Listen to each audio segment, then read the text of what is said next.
Qancha o'g'illarga bo'ldi bu? 758. Maqsad ishlatilishi ana, nima maqsadda? Shu tibbiy jihozlar sotib olish. Tibbiy jihoz. 312%. 312%. 6 imtiyozli davr qo'yilgan. Shu bo'yicha. So'nggi 307. Hozir nima qilamiz? Tezlar bo'lsa, tez harakat qilib bitirib beramiz, ha? Rahmat. Bu faoliyat ko'rsatami? Hayrola hozir, kirib o'tirib turolmaydi haydovchini. Kirib o'tirib turolmaydi. Sana qilyapsiz. Hozir ko'rib, shunaqa beraman. Opa siznikini bor deb aytganman. Nima qilamiz? Ayting.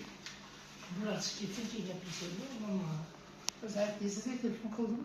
Ha, kredit qilib ber dedi. Oilaviydan dedi, mahalladan birata kredit qilib berasizlar debdi. Hozir men ma'lum bilan gaplashaman. Hokim yordamchisi bilan gaplashamiz, opa. Bitta pasport ishlamaydigan odam pasporti bo'lsa, haqiqatda ana shu ishlamaydigan odamni ish bilan band qilinadi-da. Bittasi